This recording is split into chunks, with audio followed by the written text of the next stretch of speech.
All right, we should be good to go. Okay, what's up, guys? Thank you guys all so much for stopping by. If you don't know, my name is Eli. Tuesdays and Thursdays, we are officially back and at it again, ladies and gentlemen, to our regularly streamed services. So hopefully you guys didn't forget about me. I was gone for a very, very, very long time. I really apologize. If you don't know, I was getting married so I was gone, and then obviously on my honeymoon from that. And then literally, as if the timing wasn't perfect enough, I come back for 5 days, I think is how many days I was back in town. Technically, I mean, realistically, like 3 full days, because, 2 days I was traveling. And I had another wedding I had to leave for that I was going to be gone for because my wife is like, you got to go. And I was like, I don't want to. But I didn't have a choice. So it is over. I don't have anywhere I'm going to be gone for this foreseeable future. Maybe sometime over the holiday period. But by that point, I'm going to get a traveling setup so that I don't have to take any time off. To be fair, it was a honeymoon. So I have to, take some time off for that, or else the wife would be pissed at me. And then the wedding, it was in the middle of the woods with no service, so I wouldn't have been able to have done anything with that. But you guys get the point. I'm glad to be back. Hopefully all of you had a great, great time while I was gone. Everything hasn't gone too crazy in the market, but as always, it has. So let's give a couple shout outs to those people that are here so far. So we've got Catchem.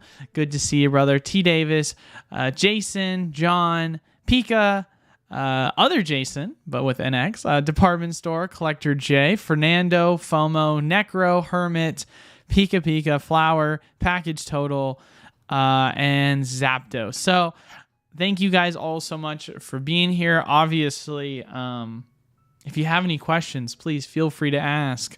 But before we jump into it, though, we do weekly giveaways. All you have to do is leave a like, comment down below, and subscribe. And then if you haven't checked it out already, highly recommend you join the Patreon program to get access to wholesale pricing on Magic, Yu-Gi-Oh!, Flesh and Blood, Pokemon, and so much more. But let's see if people have any questions so far.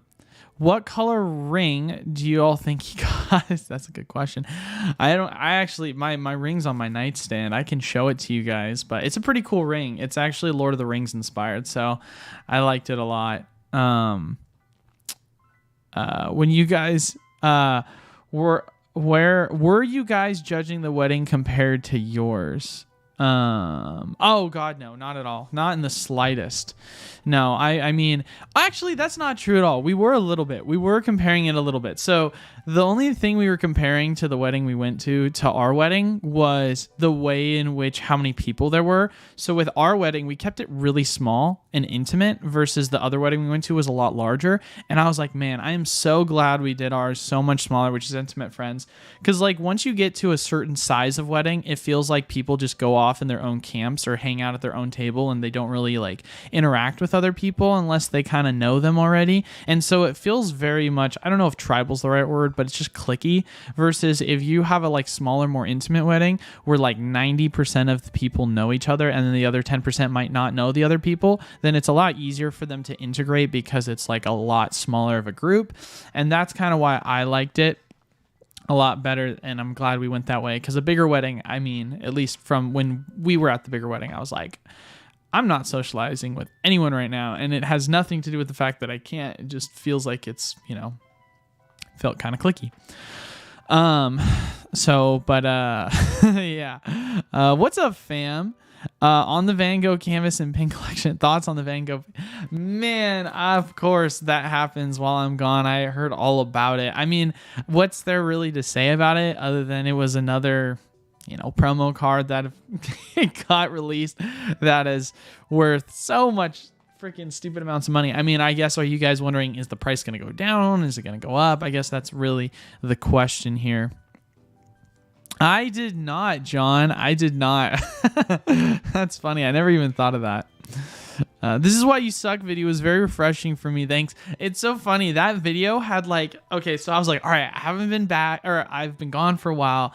I want to come back and like just come back swinging. And so I had a video that I was like, this is so in your face. People are going to either love it or hate it. And a lot of people were like, how dare you say I suck at Pokemon investing? But it's so funny too, because it's like, I feel like I have so many conversations with people.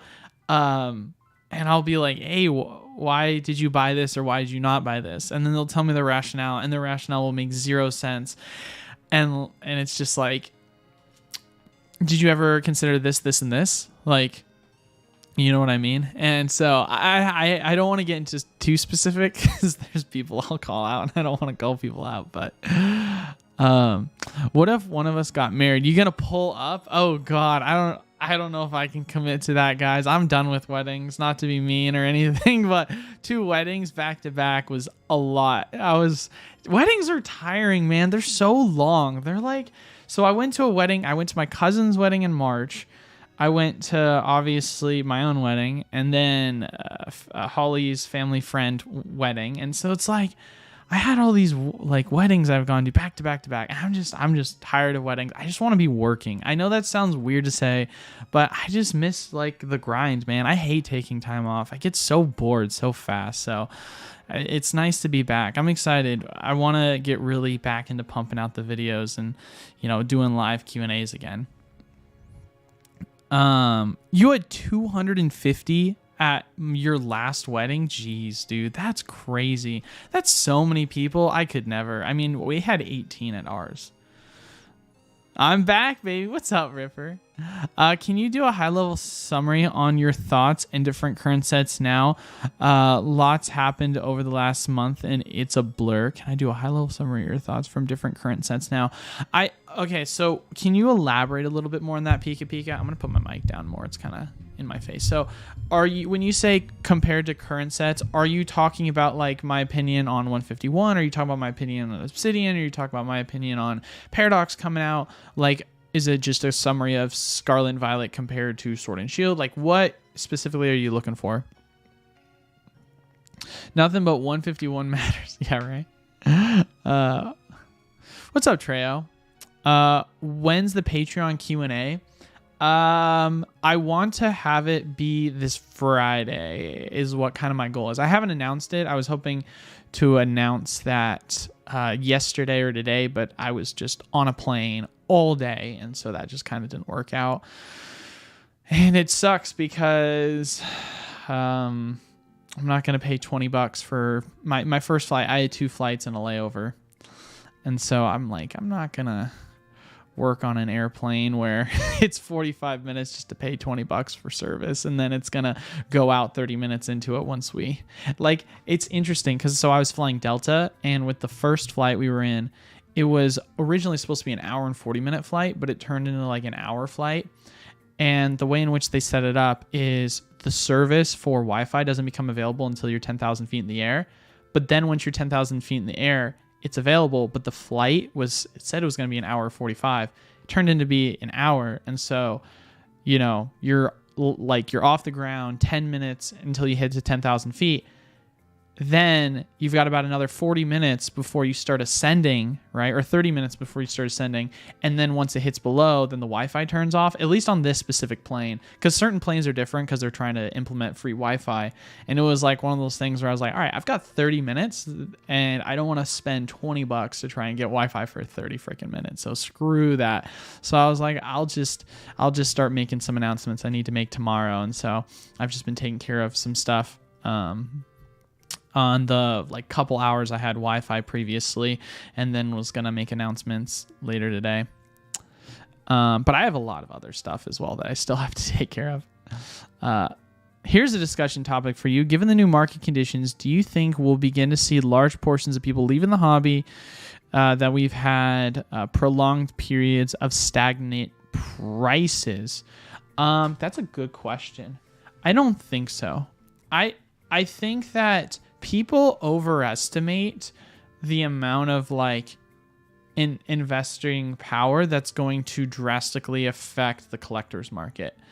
Like, I understand to some extent people like to collect cards that are inherently valuable, but ultimately at the end of the day, I think they go hand in hand with one another when it comes to value equating to the desire to a certain extent, right? And I guess what I mean by that is it's like, if there is a set that comes out and it's a banger set and it's great cards, sure, the value of the card might not be worth as much if it was during like the peak of pandemic or like the height of demand, but it's still going to be seen as a valuable collector card, and it's still going to be fine, and it's not going to overall affect the amount of, I would say, general normies in the market that are not really interested from an investment perspective. If anything, it will just be more or less seen as a really good opportunity to collect, because it'll eventually go up in value when you see an influx of people that are not really that passionate about Pokemon or investing in the market. And that's kind of how I look at it, because if you really want to take a look at XY era, it was something where most boxes were at wholesale or $10 above wholesale for a long period of time. I mean, like, market rate back then was like $85, and like wholesale was in the 70s. So people often either weren't, they either forget or they weren't in during that time. So it's really interesting to see, because people are all of a sudden looking at this era and they're like, wow, like every new set is close to wholesale. But it's like, that's how it was previously. But also you have to take into consideration XY era kind of sucked. XY era was not a good era whatsoever. It was an awful era, arguably the worst era. I mean, I would say you could probably put the first half of Diamond and Pearl up there as well. But Diamond and Pearl was one that for the first couple sets were awful if you really like kind of pull back, take the nostalgic factor out of it. But I mean, obviously second half with Platinum and then leading into Heart Gold, Soul Silver was incredible. But that's why I think XY was kind of terrible, because XY wasn't really like, I mean, you look at the first couple sets and they were so lackluster. It was mainly just like, oh, we got another Charizard set. Oh, we had a Silver Dialga and a couple Gengars, but that was really it.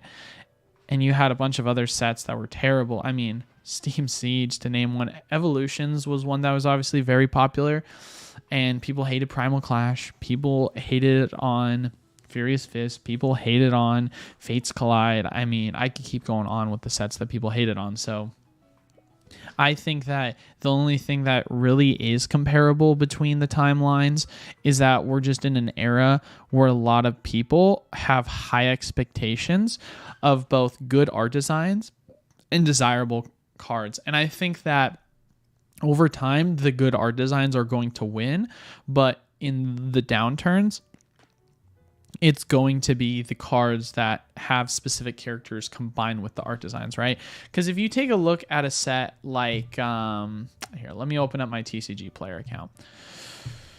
So if you take a look at a set like Paldea Evolved, and maybe I'm in the minority, right, when it comes to the set, I think so far as it goes with sets that have been released, I think this is the best one by far, right? And I've said this before, I'll say it again. People look at this set like it's the Rebel Clash of the Sword Shield era, or of the Scarlet and Violet era. And it's true. I mean, it honestly is true. If you look at the two sets, they're quite comparable to one another. But what makes this remotely better, and it's not even close, in my opinion, is the art design difference, right? But people don't care about that. It's true. People don't care about that to a certain extent, obviously, because if you look at the Magikarp and you look at the T-Tar, those are cards that are, technically they're not SIRs, but they're still hard to pull, and there is a demand for that art design. But in terms of high, powered hitters, other than, the Waifu and the Magikarp, what really is there that people are ultimately chasing, right? Most people are like, we don't care about this new generation of Pokemon, as it is with every new generation. Most people care about the things that make them nostalgic. So looking at it, it's something where there's a ton of amazing art designs, but people are like, I don't care about the art designs because I care about the Pokemon, which is why the ones that are doing the best with the art designs are either the waifus or the popular cards that people like. So it's, which Chen Pao is one people like. So I think that when looking at the overall effect of the market, obviously Obsidian Flames was one that was extremely lackluster for obvious reasons. It was a set that just said, hey, here's a Charizard, and that's kind of it. Sorry for all you Pidgeot fans. Just really, really lackluster of a set. But I think that people are going to... Paradox is going to be incredible. The fact that Paradox right now is so cheap, and what's actually really nice, and this is for the wholesale program. Most people in the wholesale program know this, but we've thanks to people crashing the prices and Paradox and everything, I've been able to negotiate pricing on booster boxes. So not the Paradox set, but the set following after, we're going to be able to get $90 a booster box for every booster box thereafter, and that's going to include like current sets once that goes into effect. So for myself, it's actually been a positive thing because now I can negotiate more than ever because people have been dropping allocations. And for myself, I look at this as a really good time to take advantage of that opportunity, because now I say to myself, when times do get better, right, and demand does pick back up in the market, now all of a sudden I'm sitting here with discounted rates that I had previously during a time when everyone was panicking and prices were dumping, and my margins are even better than before, right? So I'm really excited about that, because I'm going to continue to do that with every single new product that I'm going to be able to negotiate, because something happened where distro dropped the ball or whatever. But yeah, I think that people are going to be really surprised at how Paradox is going to perform. And what's funny is we don't even know what the full set looks like, right? Paradox Rift. So if we look at Paradox Rift right now on Justin Basil, this should be what's being shown so far, right? This is not everything, obviously, so please bear with me, ladies and gentlemen. But what we know so far is we're going to get some amazing art designs. I know people are going to be like, oh, well, this is not a Pokemon card that I really care about. I think some of these cards the Magby, I think is such a sick looking card. I think the Yelvedal is a sick card. I think the Groudon, I wish they made an SIR. That is the one thing I will complain about. I wish they made an SIR for this. I think it's going to be really cool. I think the Garchomp's, I think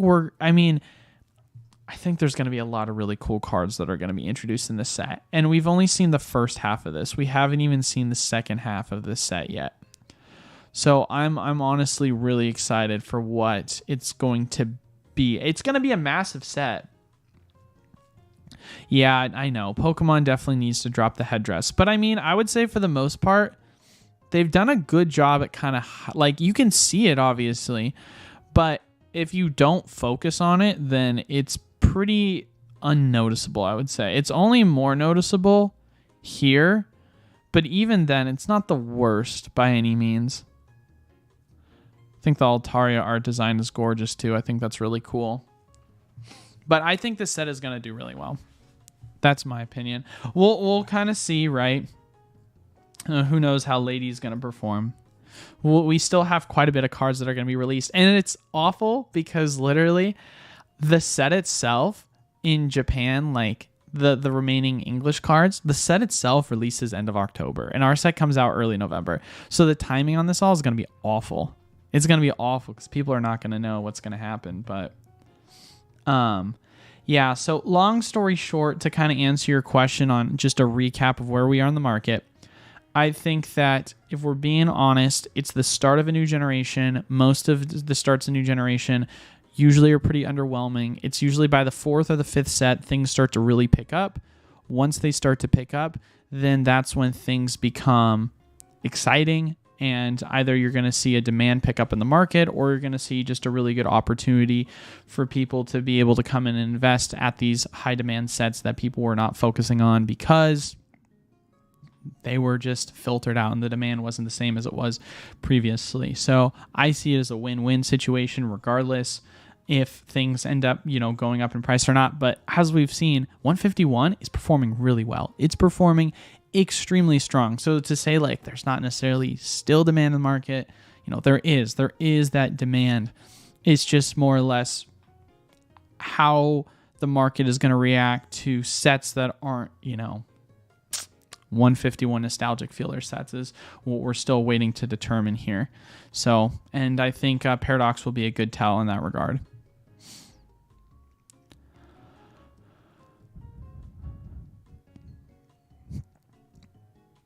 You think CZ restocks, it's about time to start loading up?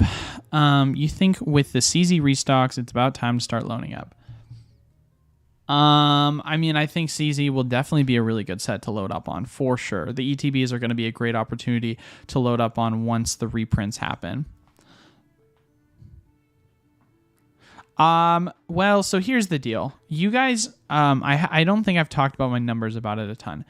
We as a program ordered 1,800 Elite Trainer boxes for CZ. That's how much we ordered. We got about 600, so about a third of that. You might say to yourself, wow, Eli, you got crapped on with allocations. But for 151, we only got about 800. So when you compare those two numbers, the reprint is almost going to be the size of a first wave.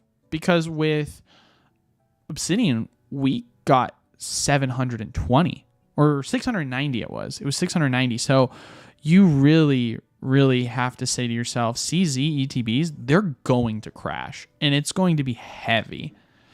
So it'll be a good opportunity, especially with it timing around Black Friday. I think that I would honestly wait until Black Friday before I really start picking up CZ. Sure, I know there's some sites that are selling them right now for like $40 a piece, but I think you could probably get them for cheaper in the future, to be quite honest with you. I think that if you wait a month or so, you'll be able to see it, but who knows? I could be wrong, but that's just my speculation based on the numbers I'm seeing. In terms of Sword and Shield reprints, my only really opinion I can say on that is obviously we just got ETB reprints for Silver Tempest and Lost Origin.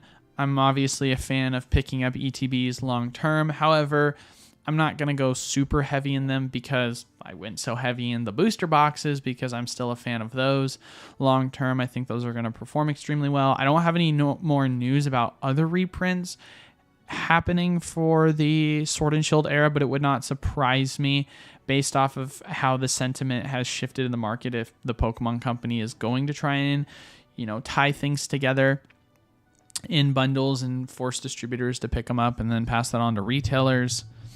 I already gave my opinion on Crown Zenith. I just gave my opinion on Obsidian. SV base obviously just keeps crashing. I mean, for me, it's one of these things where if you want to pick it up for $80, you can. But at the end of the day, for myself, I'm still staying away from it unless it's worth picking up with a bundle, because for me, I look at that as something you could pick up a case or two, which, that could be of value to yourself long term, but ultimately the way in which I think other sets are going to perform, I'd much rather keep my money liquid.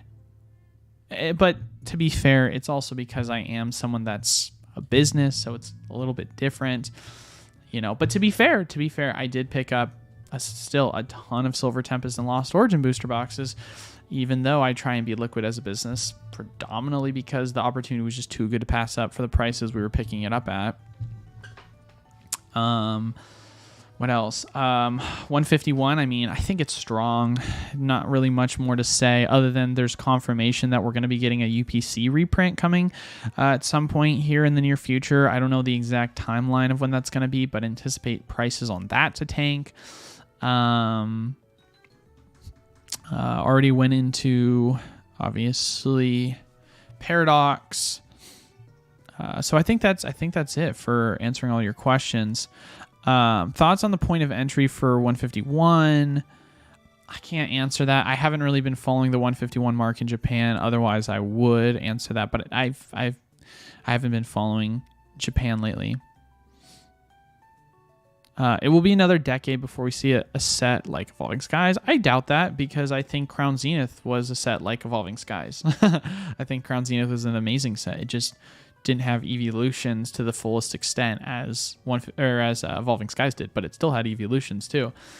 I think arguably Crown Zenith is as good of a set, if not better, because it has a greater variety. If you're an Evolution fan, then no doubt or a Rayquaza fan, no doubt you're a fan of Evolving. But if you're not a fan of either of those, then there's a lot more value in terms of cards to chase that you may like in Crown Zenith.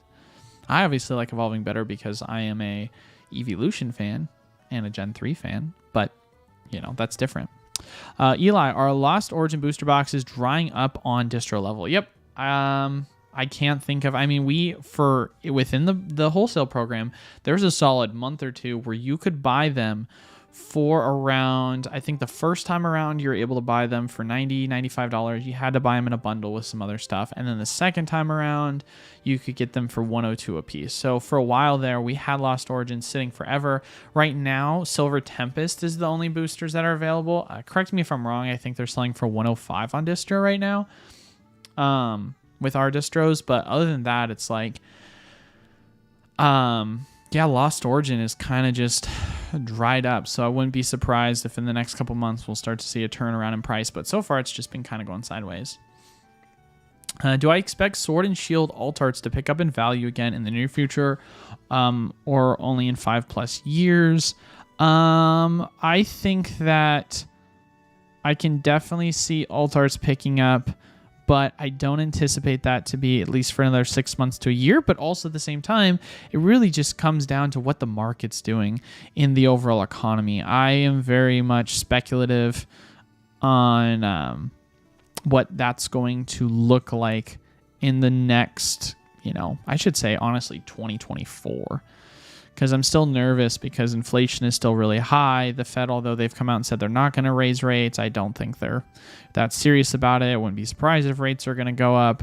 Obviously, the cost of goods is drastically outpacing that of wages. And so it's like there's a lot of other factors at play that make me look at single cards and say, yeah, I don't know, because it's not deflationary like sealed product. Sealed product will have a lot steadier growth because the more that's opened, the less their supply there is, versus the other way around for singles, which will still perform really well, right, in the long term. But in the short term, I don't know. I'll be interested to see what kind of ends up happening with that, but I'm going to hold off on kind of answering that question. I know it's not the best answer you're looking for, but I would say that I'm just holding off from judgment on how I think it'll do.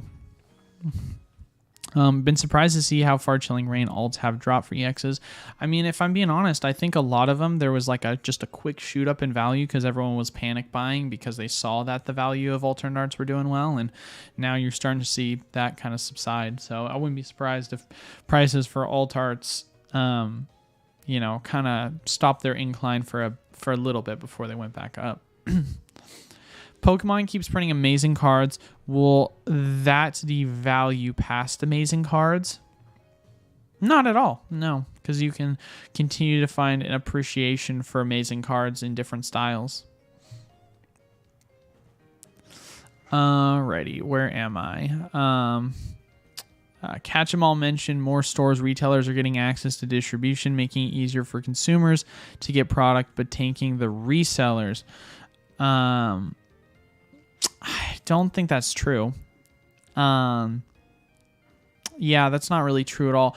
I mean, here's the deal. At the end of the day, stores/retailers have always had access to distribution. It's just the waiting time for you to get product and or build up allocations is extremely, extremely long. And in terms of online retailers, 95% of distributors are still not accepting online retailers.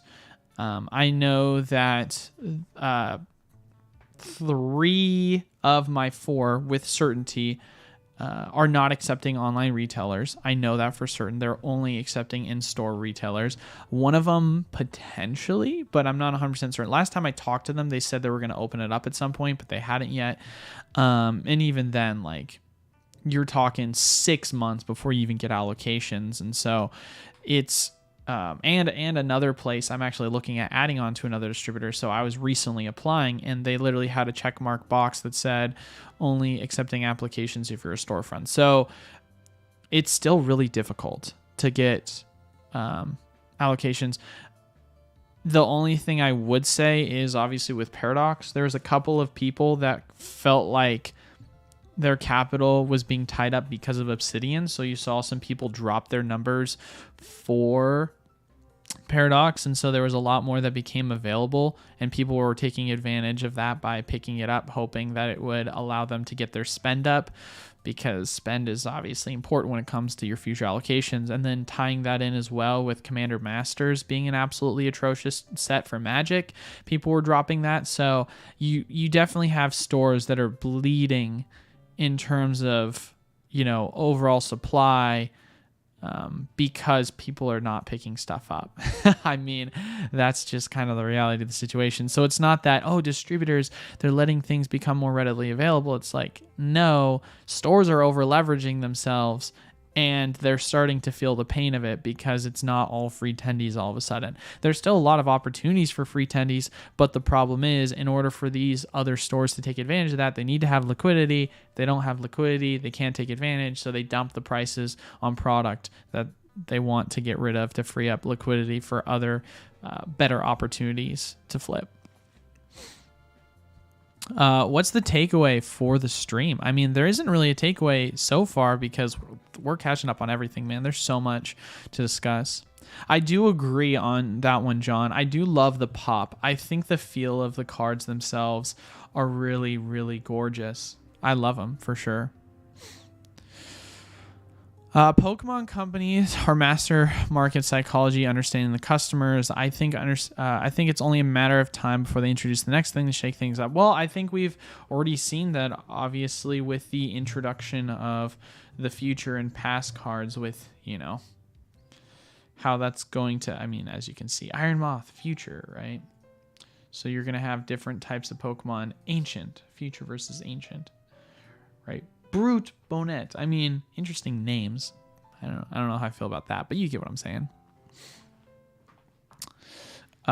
Black Friday will be epic this year. It will be good. What's up, Koga? My man. Good to see you. We back, baby. The newer over $5 pack products aren't appetizing.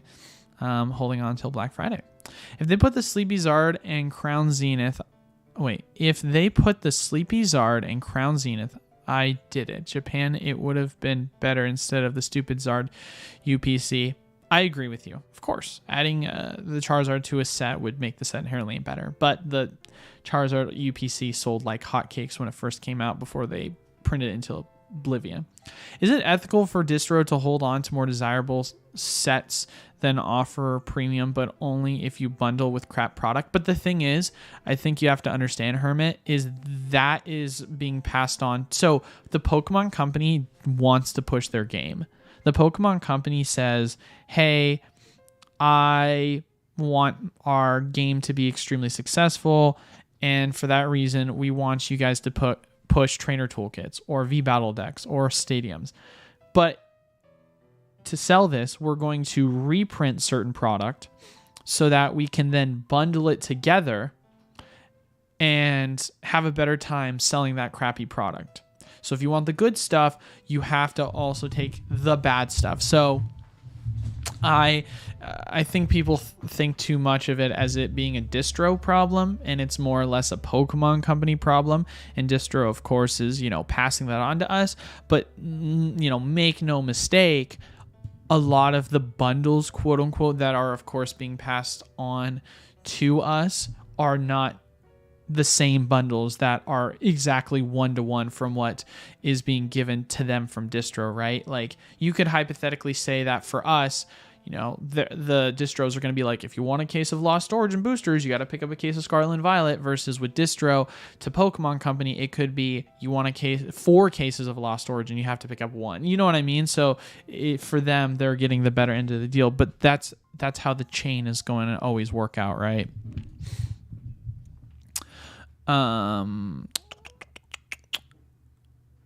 Did you dye your beard? It's popping. I did not dye my beard. See, Fanny just did a recap video on celebrations. Has it met your expectation at this point? Let's actually go take a look. I will answer that question right now for you. Because last time I checked, celebrations has more or less been going sideways. And from the looks of it, it is still going sideways. Has it met my expectations? I would say, honestly, it hasn't. I would have anticipated it to go up sooner by now. But I am now under the impression, and this might come with a gasp, but I am now under the impression that when it comes to these 0.5 sets, it's going to take a lot more time for them to get their insane gains compared to non-specialty sets. Because as we've talked about many times before on the channel, although statistically speaking or percentage-wise, long-term ETBs have tend to outperform booster boxes. In the short term, booster boxes tend to perform drastically better because they're more volatile, higher demand. And I think the same kind of applies for just the general amount of 0.5 set product or just specialty non-booster box set product. So for myself, the overall opinion has changed as I've continued to, because here's the deal, guys. I've been in the market for a while, but it constantly, my, opinions on things are constantly changing as we get more information, especially as it's more readily available now. So for myself, I believe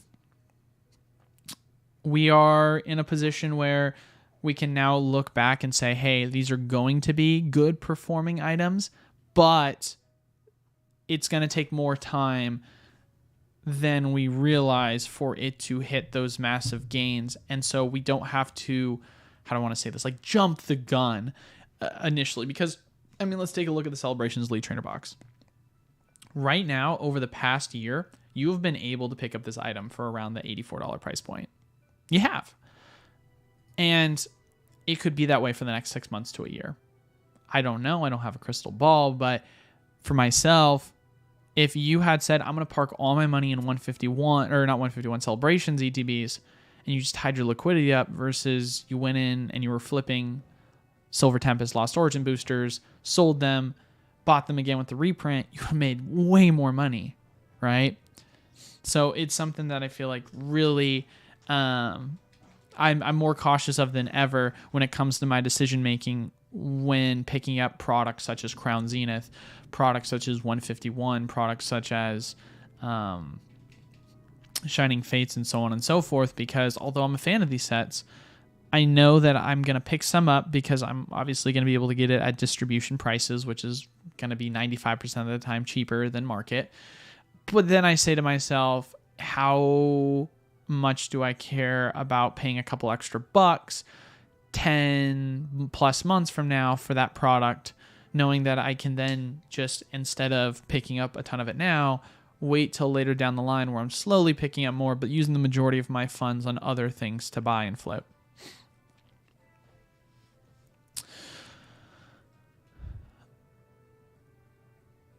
Trying to get my neighborhood rezoned so I can call it. That's funny. Think I'll get distribution. If only, man. I wish. No, we're at the end of the day, the evolution of the wholesale program is very simple. We're in the process right now of developing a website, and the transition there after the website is going to then lead us to getting a storefront location. We're going to obviously try and mimic distribution as much as we can. However, we have to have a storefront to have that, because you can't run a storefront, or you can't run a distribution from home to the full scale of what I'm wanting to run it from. Obviously, we have a storefront in Oregon, but having one where I can run everything here and not have to outsource labor would be much more ideal, especially because, transit times for, I shouldn't say transit times. That isn't really a factor because we've kind of addressed that. I would say more or less just for myself, the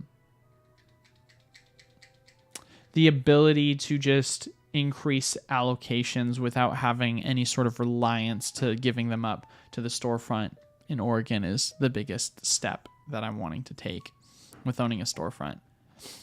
Thoughts on Trill and Toad dumping MTG? Not surprising considering what Hasbro's doing to the brand, especially with the Magic dumps that are going on right now with Amazon. It's not even shown up on distro for some of the product that's being dumped. So I think that Magic the Gathering is, I think Magic's in a bad spot, but who knows? I could be. It's so funny, isn't it so funny how emotional things are?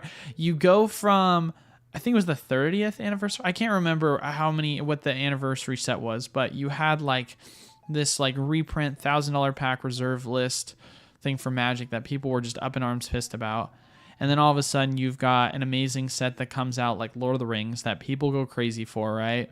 And then all of a sudden we flip-flop back to sets like Commander Masters, and people are like, there we go again. There's the Magic we know and love, back again with their awful stuff, right? And so it's just so funny to see. I mean, Wilds of Eldraine has performed decent. We'll kind of see how Ixalan is, but yeah, I mean, literally, it's just so fascinating to see the sentiment change back and forth, because I think it's pronounced Ravinica. I think is how you pronounce it. Correct me if I'm wrong, but literally right now it's available for pre-order and it doesn't even come out. We haven't even got allocations for it. and distro pricing, I mean, $135? Like, come on.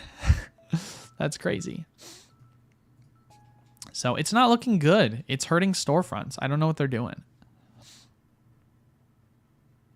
What's up, Tom? Good to see you, brother. Glad you're here. I'll never get why anyone spends so much on these artworks. I just right-click and say free art. What's up, average player? Good to see you, brother. It has been a while. Hopefully all is well with you, man. Hopefully things are going well. After breaking down cases as Asian Zamazenta V boxes, I can for sure say Pokemon Company is wasting a shit ton of packaging. Bro, that's what I'm saying. I am so glad they got rid of the large cards. Like, I'm sorry. I know that a lot of kids like large cards, but you can easily go sell it off an ancillary product without having to destroy the value of V-boxes and create so much more of a shipping problem. Would you call buying an Evolving or Celebrations ETB right now a better hold? Ooh, that's a good question. Well, let's see where Evolving is right now. Let's see where Evolving is in the grand scheme of things price-wise. So Evolving ETBs have been on a journey. And that journey has been nothing but up. Man, probably Evolving. I hate to say it. I love Celebrations as an investment piece, but it's hard to deny what Evolving is doing, and that's just continue to go up. So I hate to say it, but that's what the charts are showing me.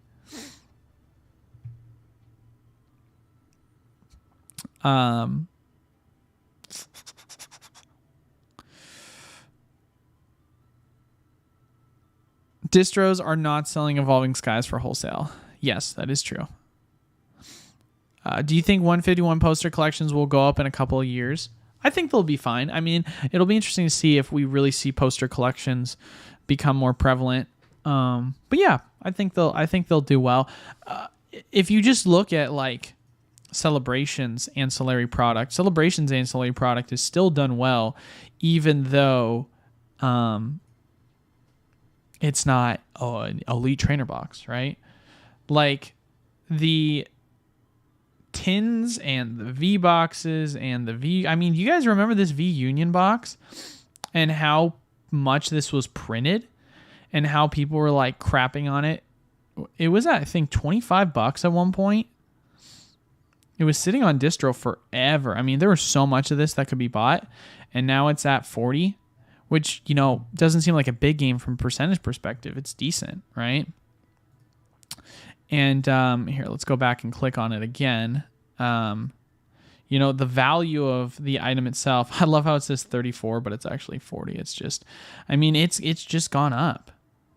Like now it's kind of in this sideways action where it's around the $40 price point, but See, it's funny because this chart is showing down, but it's not really going down. This is just, you know, market manipulation or people offloading it for a way cheaper price than they should. The fantasy of hitting Celebration's metal card on PSA 10 is that's funny. No, I feel that. It is definitely a great tool to take advantage of department store, especially considering the value of some things that are available. I mean, some of the available deals for selling singles right now with the wholesale program is insane. One I will say right now, actually, and I can share this information. And I guess I might as well do it as well because it'll be a good selling point for the wholesale program. And for those that are currently in it right now, there's an amazing deal that people need to take advantage of right now with the March of the Machines, because if you are someone that has access to Mox Alpha, which I am not sponsored by Mox Alpha, but if you don't know about them, they basically are a system that calculates profitability on Magic product that you can break down. I know nothing about Magic, but I understand margins. And so there is this product that is available on Magazine Exchange on open order that you can pick for $149 a piece. Right now, I'm not going to log in because I can't tell you the pricing, but you obviously saw it because the pricing's at the front. It includes 6 packs of draft, and in total, there's 15 kits. So that's 90 packs of draft. This is not including any of the foil stamp cards, the promo cards, the arena cards, or the deck boxes, right? So it just comes with 90 packs of draft. I want you guys to do some math with me. That is $149 divided by 90, right? Hold on one second. I'm going to go mute for a second, guys.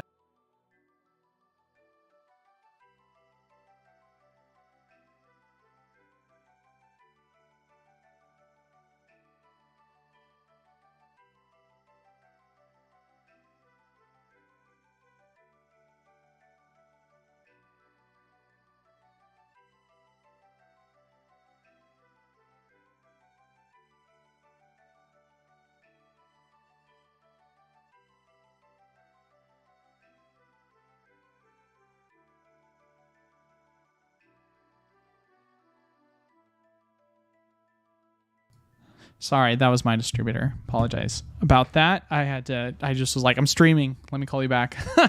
Unless it's urgent. So if we do the math here, you're getting 90 packs and you're paying $149. The value comes out to paying $1.65 per pack, right? You multiply that times 36 because that's how many in a draft. That's $59.60. If I right now go to Mox Alpha and I type that in, of how much I am paying per box, we'll just round it up to 60, then your margin for that item comes out to 44%. And that's not including any of the additional promos that come with it. So literally, you've gotten certain products that are like free freaking tendies that you can take advantage of. So there's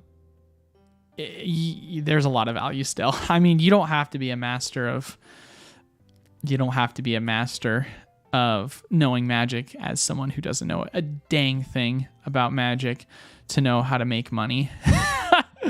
So I just went and dropped $4,000 on that. And then obviously I'm still a fan of the commander decks that, according to Mox Alpha, are saying that they're around a 60-ish% margin. So last time I ran in my calculator, which was this morning, so maybe people will disagree with me. I know Alfred has his own algorithm for that, but I mean, I'm just curious. What's just the regular pack value? Well, time to put in my order then for the pre-release kits. You know who told me about that deal, Alfred? Shout out to RNG Games. Shout out to him. I highly recommend you check out his channel. The guy, I mean, he knows his Magic. He just knows his Magic, and there's not really much more I can say other than that. I mean, he knows his stuff. So, I mean, how much is a draft pack? Okay, let's say you don't want to open and you just want to sell off the draft packs. Man, it might actually be better. I mean, look at this. The draft packs are going... Okay, how much are people buying it, though? Let's check the volume. Okay, the volume is not that much. Okay, cool. But still, if that's how much they're going for, if you could still slowly sell it off, that's 2.5, 3x margins. Okay, all right. Just got to find the volume for people that are wanting to buy that. Just got to find that volume. But that's why most people sell off the single cards, because they just sell faster.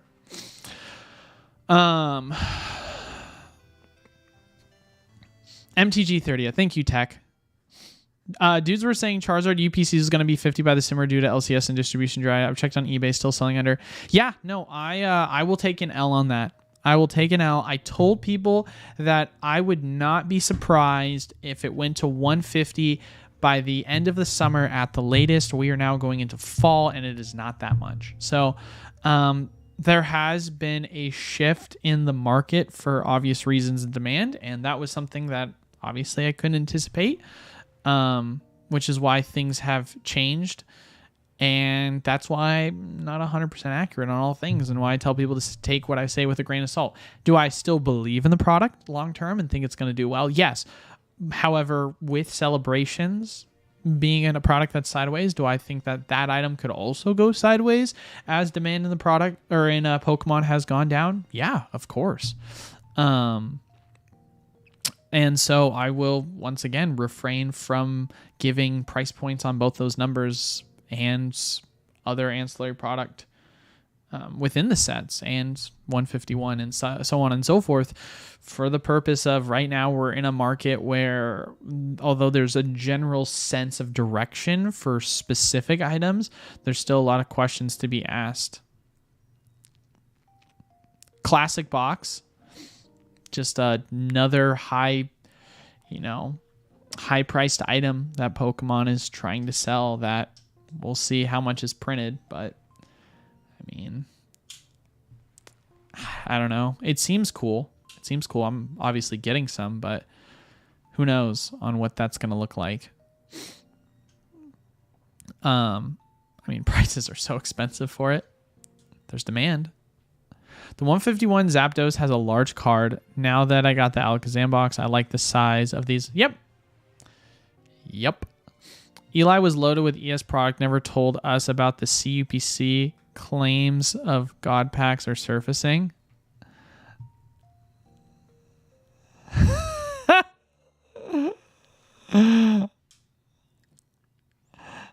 Interesting. That's crazy. No, I wonder if that is the product. What are some tells, if any, that a set is reprinting? I'd be cool to know how to prepare. What are some tells that products are being reprinted? The tells are you heard from your distributor and they told you, and it's something that they're telling you to put in orders for. Other than that, there is zero ways to tell other than, I mean, here's the deal. At the end of the day, right?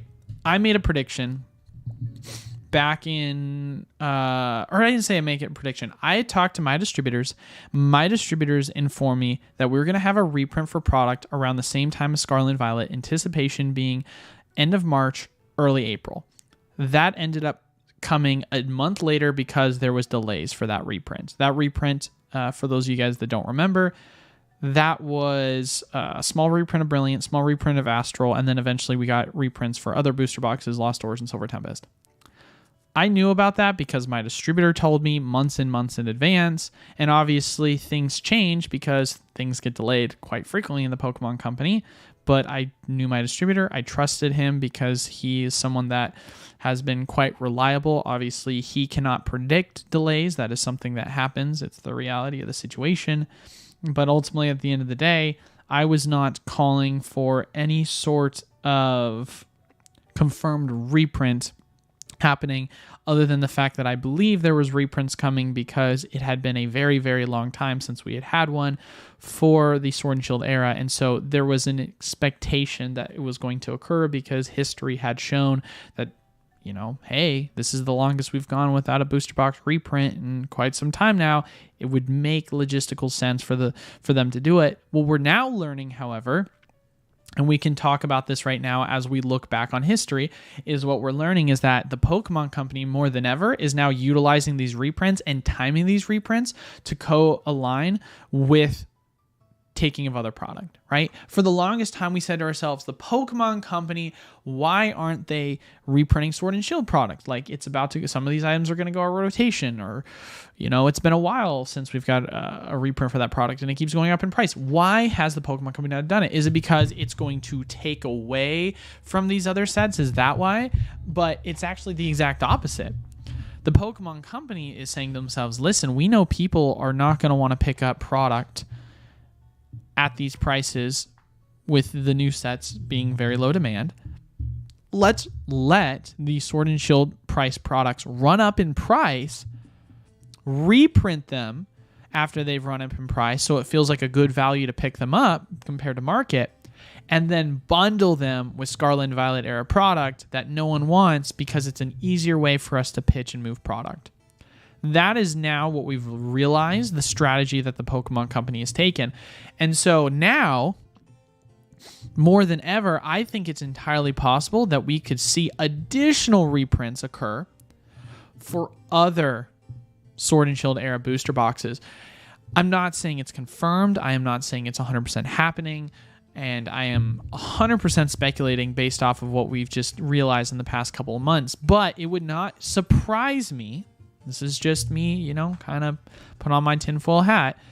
If the Pokemon Company sees Paradox not performing well, or sees another print of Obsidian that no one wants to pick up, and they say, hey, to help move this, we're going to reprint some other Sword and Shield era booster boxes, because technically speaking, the rotation is not going to happen until presumably the first set of the year, because as we know, they did not go back to the old rotational format.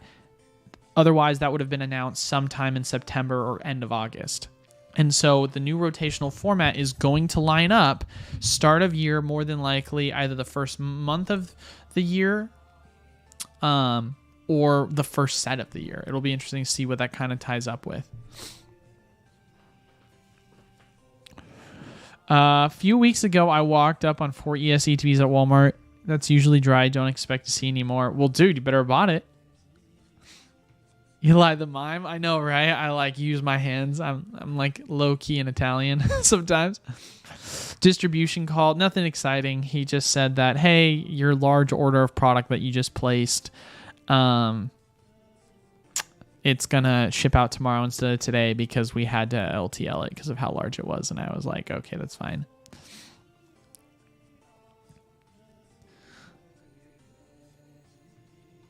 Alfred, tell him to make more videos. Definitely will. He's got a abundance of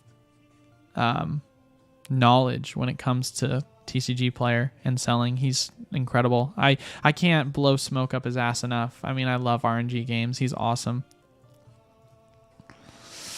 Low pokey department distro is not the way, to be honest. Football can give you the same rate.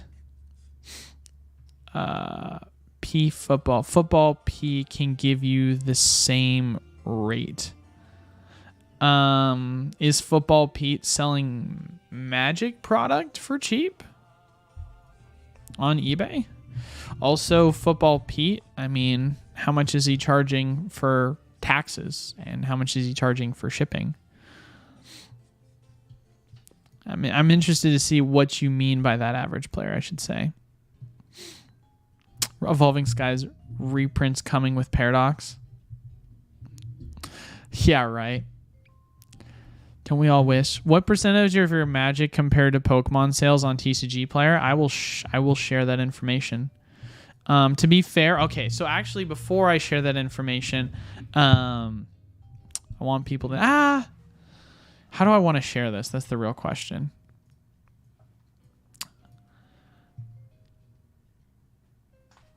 So I just made my second TCG Player account because it made more sense for me to split the two by selling Magic on one account and Flesh and Blood on the other. So it's really difficult for me to show that now because this is a recent change we made this last month. But let me see if there's a good example I can use for you guys. So here's what I think we're going to do. Am I on the right account? I am on the right account. So back when I first started not selling Magic, this is back when I wasn't selling Magic, I had about, I think July was the first month we were doing Magic. So I'll give you a full month of May, and we'll go back and look. So for the full month of May, this was before we were doing Magic, we did about $5,000 in sales. And we'll take a look at June as well and see how that is, because I think June will be a good one to also look at. But I remember we took time off. I can't remember which month it was because I had to shut off the account because I was going to be gone for a period of time. So we did about $6,000 in sales in Pokemon. Obviously, this is not net. This is gross. Please take this with a grain of salt. So $6,474, right? That's how much we did in 1 month. Then we introduced Magic in August. That number went up to 16,000. The first week we introduced Magic, which was in July, I think it was the 22nd, till the, the 29th, we did $7,000 in sales. And of that, 6,000 of it was Magic, 1,000 was Pokemon. So to put into perspective how much of my single sales are Pokemon compared to Magic, I would say it's about 6-1 at this point. However, I did just get approved for pre-sale because we are an official storefront. So I'm going to be utilizing that more and opening up Pokemon product before new releases and try and take advantage of the single pricing by pre-selling the product. But other than that, I have completely shifted my singles model more towards Magic because the demand is a lot greater there. The singles values are much better. And here's the deal. My name is obviously Pokemon USA, but also I like to make money, and I can't deny that. And so if you obviously want to click off because you're like, I only care about Pokemon investments, then I don't blame you. And I've obviously been talking about Pokemon investments this entire time, but that doesn't change the fact of the matter that I'm not also going to talk about other ways to make money, because ultimately that's what this channel is about, and that's the direction of how my brand might actually shift. But yeah. I hope it's not a problem, but I've been debating starting to invest in Pokemon, but not sure what product to start with. Any suggestion and advice? Have about $600 to waste?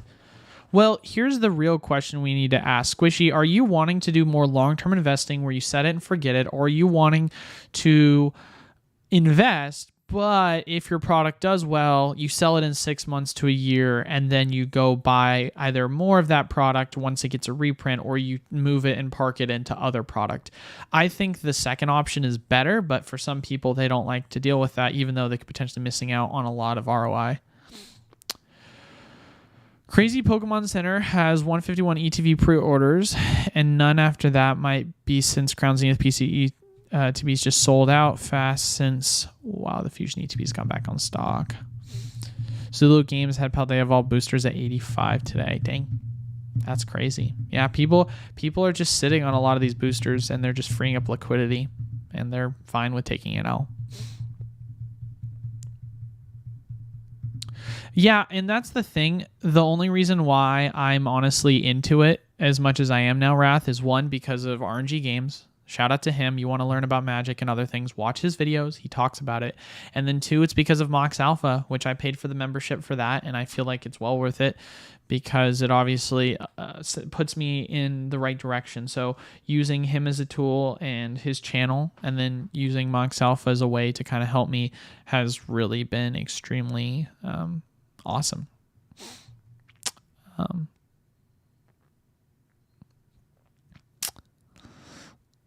The second option, then I would say honestly, Squishy,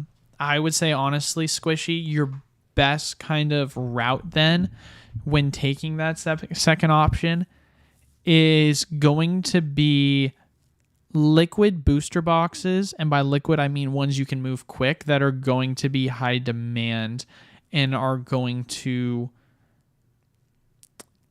I think, honestly, Squishy, although I like Paldea, obviously picking up Scarlet and Violet base at $75-$80 is nice and all, and Obsidian. I think these sets are not going to perform that well for a while. And to be quite honest, I don't know how Paradox is going to perform, right? And like I just said earlier, I said I'm not really the biggest fan right now of investing long-term 151 because I think Black Friday is going to be a really good deal. So with that being said, I think patience is going to be the name of the game for you right now, Squishy, and waiting till Black Friday. And then we'll have this conversation again when I do a Black Friday video or stream, and you're going to want to pick up a lot of these items because they're going to be dirt cheap. And because you'll be picking it up during that time, and then the market is going to adjust in a month or two, you'll be able to get a lot faster of return when things go back to normal.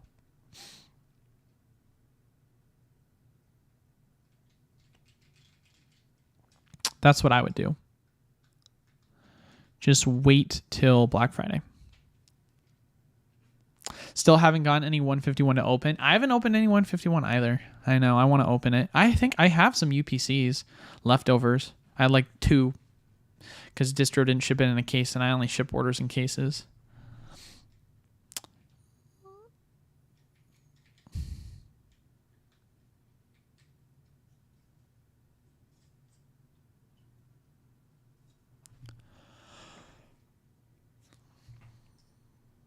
Sorry. I might sneeze. Nope, I'm good. Where are we right now? Wow, we've been going. All right, we've been going for about an hour and 10 minutes. Cool.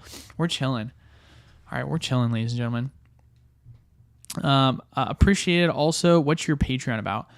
So I want to say this with forewarning before I go into my Patreon. I only recommend it really to those people that either have a high amount of capital to invest or they have a low amount of capital but are interested in using it as a side hustle or side hobby. The reason why I say that is because if you're someone that has like $500 a month and you're just wanting to invest in product and not touch it for 6 months to a year, the program's not for you. If you're someone that has $500 a month and you want to buy product and then flip it, or you want to buy product to open for singles and then flip it, then the program's for you. Right? So take that into consideration. But the Patreon is how it works is you pay a flat fee. You get access to our distributors list on what we have available for purchase. And then from there, you obviously pick up whatever product is going to be the most profitable, whether it be for opening for singles, whether it be for flipping for sealed. And that's pretty simplistic. And the thing that's very nice about the program is it's not just Pokemon. It's Magic, it's Yu-Gi-Oh!, it's Flesh and Blood. I'm not into any of these other games. But like I said before, a lot of people in the program know how to use a calculator, and they will just literally graze the list of like weekly specials on some of our distributors pages, which this is open access to the public. And they will go put it in and see, is this worth it, right? So like right now, it's obviously a one case limit right now, but it seems as if they're filling up. I actually just filled up. It's a 2 case limit with the Ultra Premium collection, but they're selling it right now, and people are flipping it and making money on it. So the weekly specials deals are really good right now. And so just being able to take advantage of that, whether you are into Magic or not, or into Pokemon or not, or I don't know if they have anything for Yu-Gi-Oh! Because I haven't been paying attention to Yu-Gi-Oh! Because my Roka doesn't run Yu-Gi-Oh! So I don't really care. But we've had times where people will purchase Yu-Gi-Oh! Product. And obviously we also have Sorcery is another one we have access to. We got a decent amount of allocations for Sorcery. I'll be interested to see what the allocations for Hello Kitty are. I'm going to have to call my rep and talk to him about that later for MetaZoo. But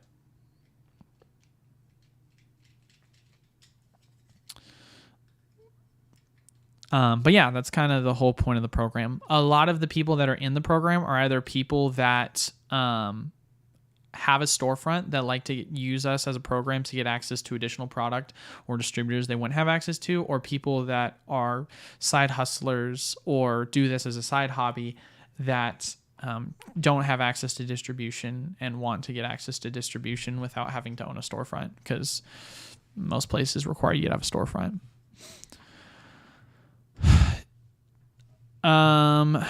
Do you think distro will discount even though they usually don't try to compete when Black Friday hits?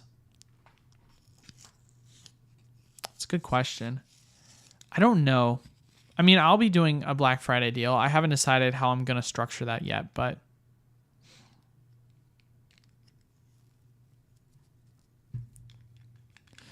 I don't know what they're, I don't know. I think, I can't remember. I feel like they've done Black Friday deals. I can't remember. Well, I mean, we'll obviously know this year, that's for sure. And to be fair, I only had one distributor at the last time we did a Black Friday, so. Nothing happened in Yu-Gi-Oh? Nothing in Yu-Gi-Oh.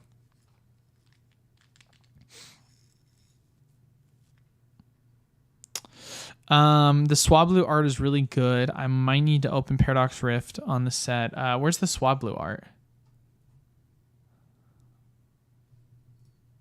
Oh, that is cute. I'm telling you, man, Paradox has some really sick artworks. Chilling Reign has the highest top 20 hits. Booster Box Kosh Radio. Thoughts on Chilling Reign potential long term? I love it. Chilling Reign's going to do really well long term.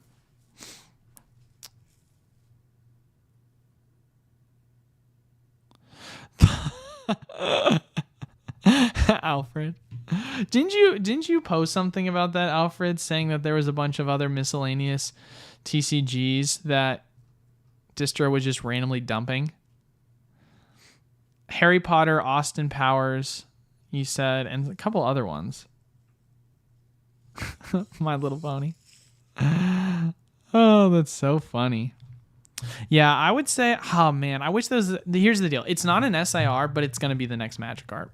Mark my words, guys. This is going to be the next Magic art. This is going to be insane. This card is going to be insane. I don't know what the pre-sale price is going to be for this card, but if it's really low, it might be honestly worth buying it early on pre-sale and just wait, because this seems like such a no-brainer card that's going to do well. Like, this card is immaculate for an art design, even not being an SIR. Like, you guys remember how the Magic card first performed? You guys remember how that worked? When the Magic card first came out on pre-sale, it started off on the first week for $27, $28, and then skyrocketed to $80. So you had this like pre-sale window where you could buy it for dirt cheap in the grand scheme of things. I think I mean, this is not financial advice. I'm not a financial advisor, but I think you're going to see that with this Groudon card.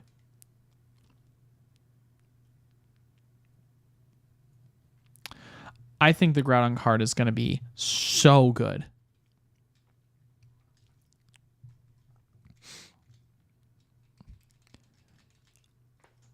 I would love to see a crossover set with Pokemon. I don't know if they will do it ever, because obviously as an IP, Nintendo is all about Nintendo. But to be fair, I mean, you've got Minecraft in Smash Bros, right? You've got Steve and other characters in Smash Bros that aren't Nintendo IP. Not a ton, but you have them. So I think it's possible that you could see something like that happen. I mean, here's the deal, guys.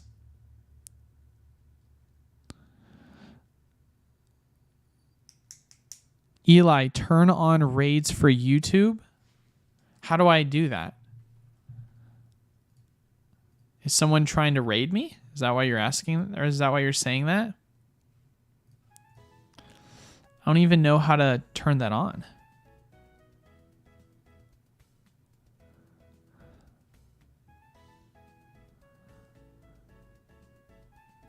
How do I even do that?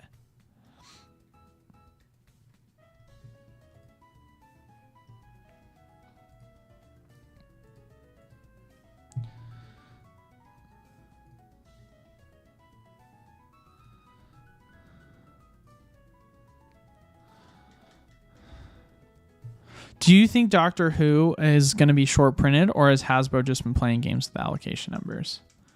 Before I answer that question, he's saying raids. He's saying Eli turn on raids. Turn on raids. Settings on my channel.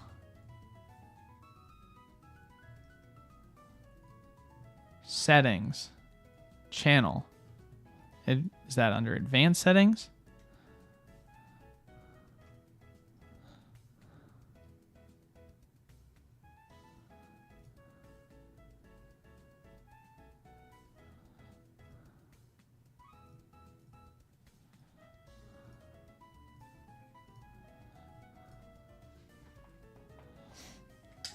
I think they trolling you, bro. Probably so.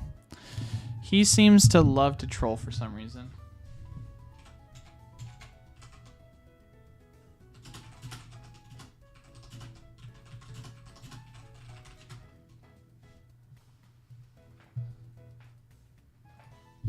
Yeah, he's probably just raiding, or he's probably just trolling. Where was I before I lost my train of thought?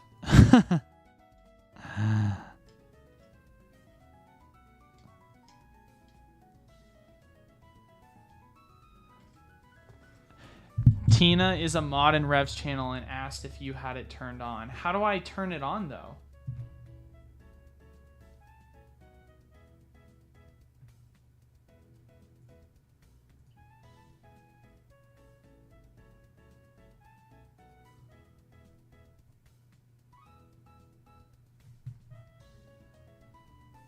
Is that a thing?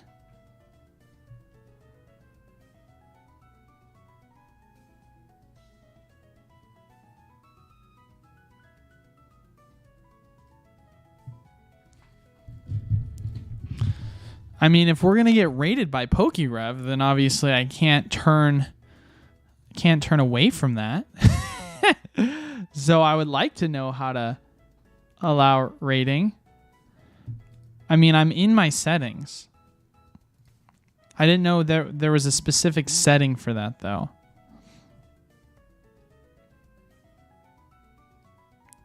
Oh, channel redirect.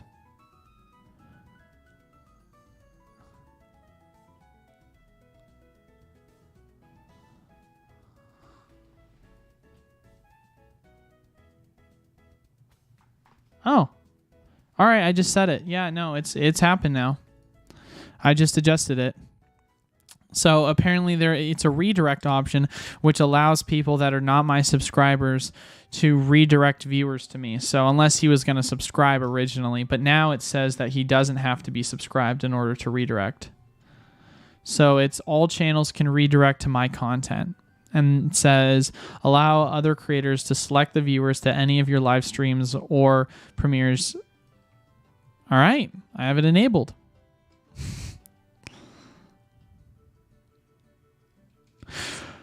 I have it on. It'd be cool if they came, but I got it on Average Player. Where was I? Where was I? Oh, yes. Pokemon, can it ever pull a crossover? Yeah, you know what I think would be really cool? And I know this would be interesting to see if they could get the rights to. I think it would be really cool if they did something like a Marvel crossover. Like, imagine they had a Thor with a Pikachu, right? Or they had an Iron Man with a Steel type Pokemon. Or they had a DC crossover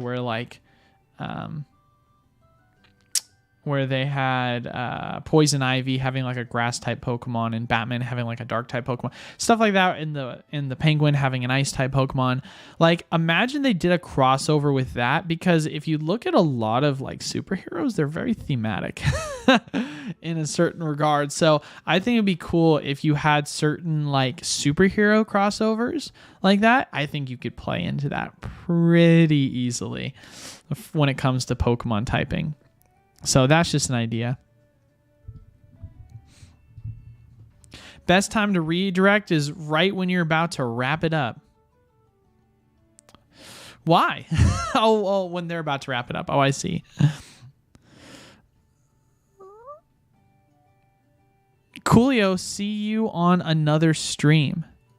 Oh, she just typed in the chat. Oh, that's cool.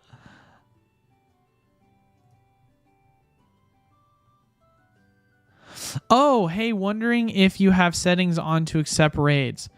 Oh, I hadn't gotten to that point in the chat. Oh, I'm so sorry. I can't believe I didn't see that.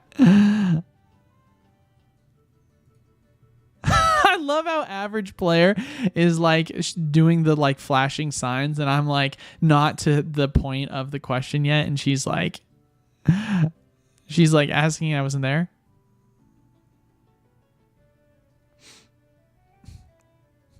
Dude, I have not graded those sleepy Pikas. I haven't had time to do it.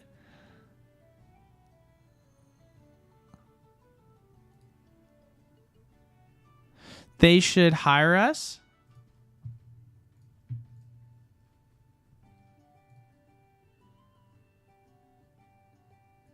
What do you mean by that, Wrath?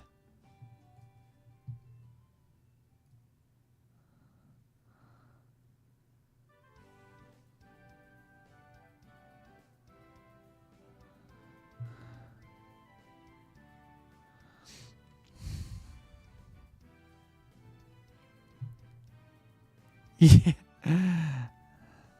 Thanks, Tina. So sorry for the confusion. I was literally going through the chats and I hadn't seen your message yet, so I apologize. But okay, back to the crossover question. Yeah, I think I already answered that. And then Alfred, I'm on Alfred's question. Sorry, that kind of threw me off. Oh no, I have to go to Pokemon videos first. I have 10K to invest with so many options. How would you play it? Well, Pokemon videos. Once again, going back to the first question that I asked Squishy, are you wanting to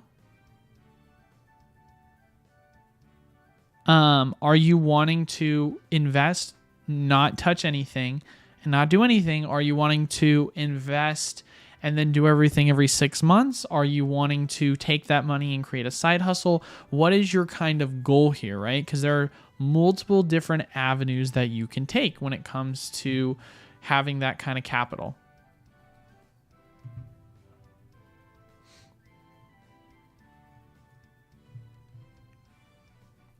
So there's 3 different things. But going back to Alfred's question, do you think the doctor who is set short printed or Hasbro just playing games with allocation numbers? I don't know anymore, man. I don't trust Hasbro at this point. I mean, I'm obviously new to Pokemon, but new to Magic, but that should still say something.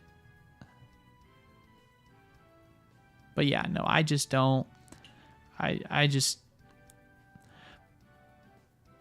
don't trust it, man. I wouldn't be surprised if they just reprinted the crap out of it. I mean, for now, you take advantage while you can, but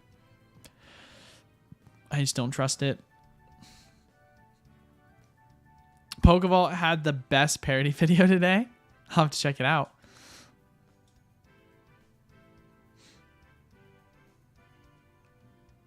Still have yet to grade the sleepies, though. I am... Whoops, I need to do that, but I just haven't had time.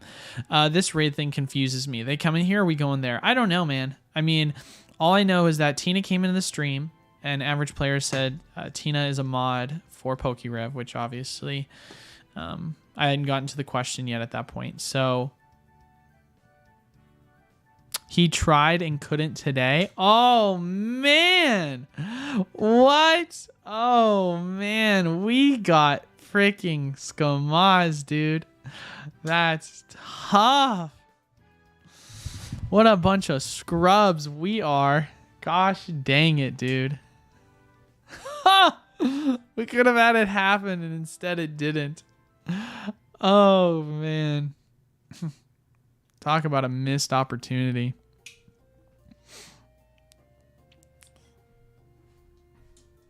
Well, bummer. At least another day. I'll be back on Thursday, Tina. I'll be back on Thursday. I stream around the same times.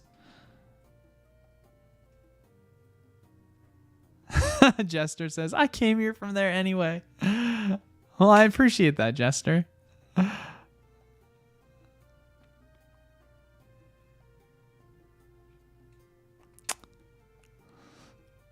If we get PokeRev's audience, maybe we open some packs.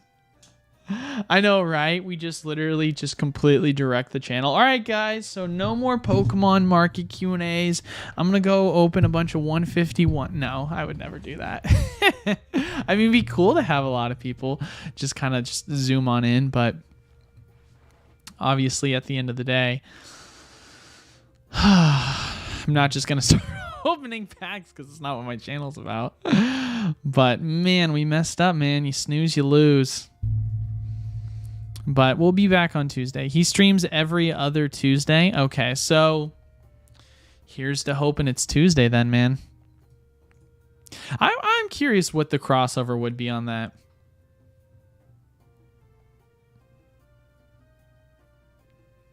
Because, you know, obviously, although I am, you know, I don't cuss or swear or anything on my channel, it would be interesting to see because it is, you know, not Pokemon opening related content, more chill, hangout, but it could be good.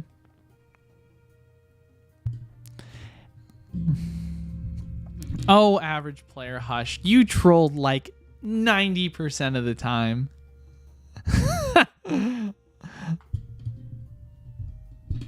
I appreciate you, though, for saying something, because obviously it got my attention still.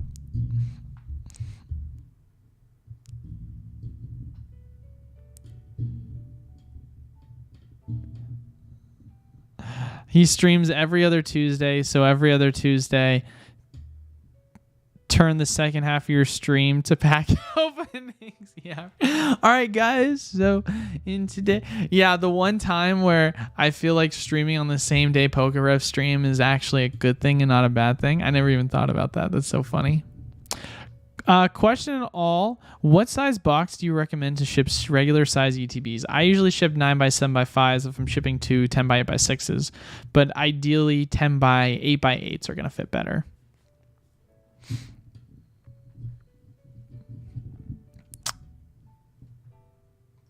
No one forget about Spicy Eli. Okay, I haven't been spicy in a while. That was for something else behind the Patreon program. That was different. That was a completely different thing.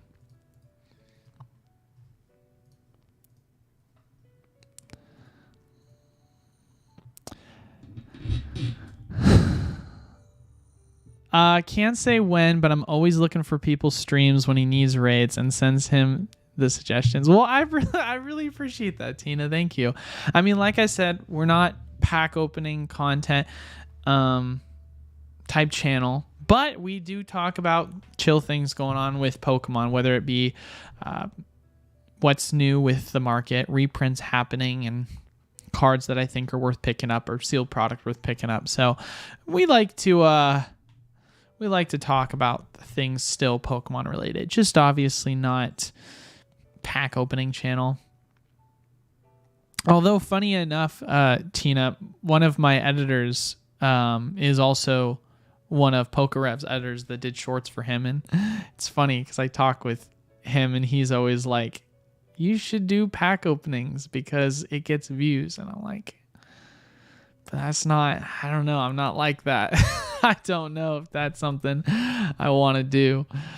So it's always interesting to see some of the crossover when talking with him about it.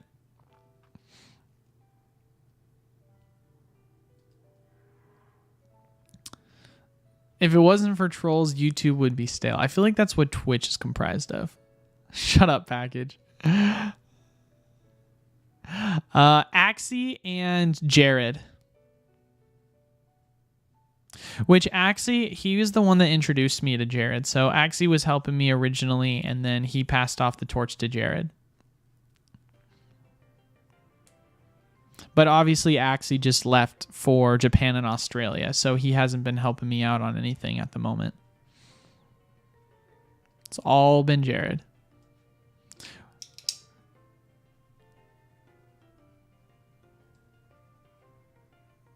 Trick or trade openings live. I like to see pack openings I can't open or don't have the money for. I totally get that, man. I mean, here's the deal. I obviously do live breaks for whenever a new set release happens, so there's always that, but I do that on Fridays. But now that I get product early, it might be worth doing the breaks earlier. Might be worthwhile doing breaks on Tuesdays. I know Friday's usually payday, but if I get the product in advance, just saying, might be worth something doing. Something to consider. How to give myself a pat on the back today. Just wrapped up, shipped out, finished the whole 250 item blocks by myself. My goodness, bro. That sounds brutal. Shout out to you on that one. Thankfully, we have deliveries nowadays, or pickups, because of the amount of volume we're doing in Pokemon products. So it's kind of tough for us to do that anymore, because before we used to package everything, put it in a card, and take multiple trips to the post office. But no more. We don't do that anymore. Break out the breaks. Well, I would do that for Paradox, which we have our allocation numbers for Paradox early, so might be worthwhile trying to get that all taken care of and see if I can get myself some exact numbers, because it would be, I think Paradox will be a fun set to open. I'm just not a warrior like Rev is. I mean, he doesn't do it anymore, but back when he did the like several thousand packs a day type streams, and obviously you couldn't keep doing it because it was burning him out, but I go for 1,000 packs and I get burnt, dude. Like, unless I have a friend opening with me to like entertain ourselves, because I think the most I've done on stream is I've done 1,000, and it took about 3 hours because I had help. But 1,000, dude, like I can't do more than that. More than 1,000 gets brutal. It gets brutal, which is so funny to say, because you're like opening packs, like it hurts your fingers too.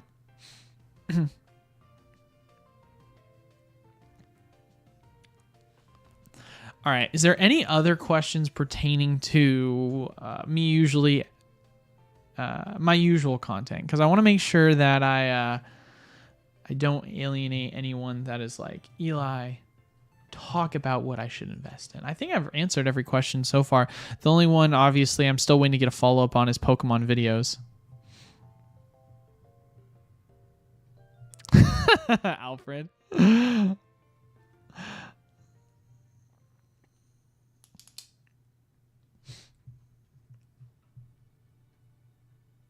Let me go sealed product.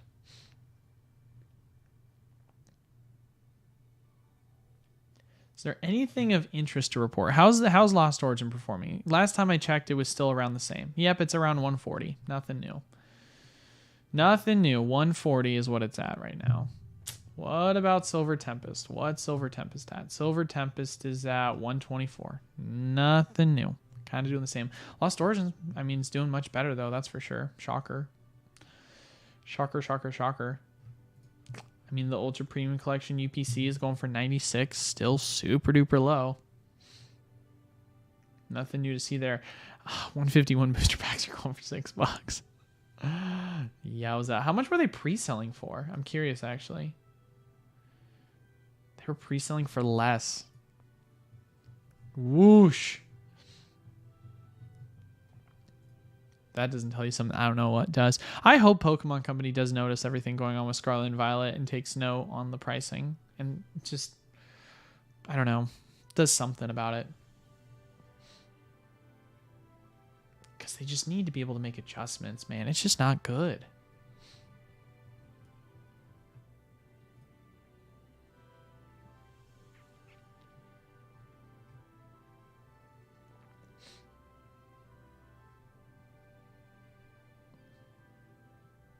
Anything else of note that I can think of? I mean, not really.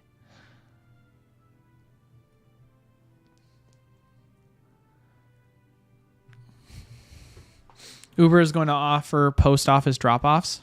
That'll be interesting. Probably expensive. I don't know why you don't just, I don't know, hire the post office to do it for free. Because they'll do that. Yeah, right.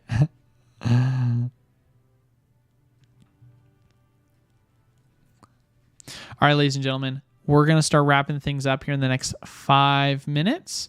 Usually we do go for about 2 hours or run till 2:30, but I sadly was running a little bit late because your boy was having issues with the camera.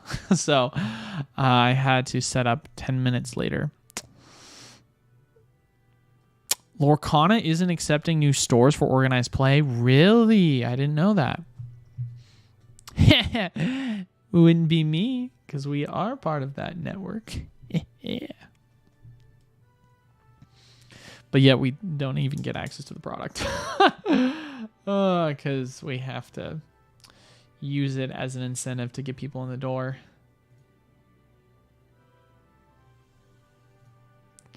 I gotta wonder, man, how is Lorcana doing? Lorcana is so expensive, dude. It's crazy how expensive it is.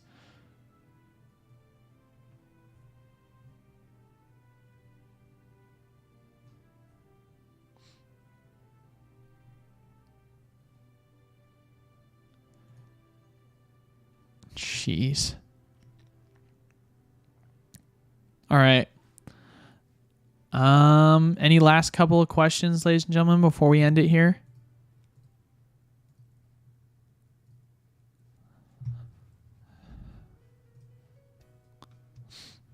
It's free tendies if you have it.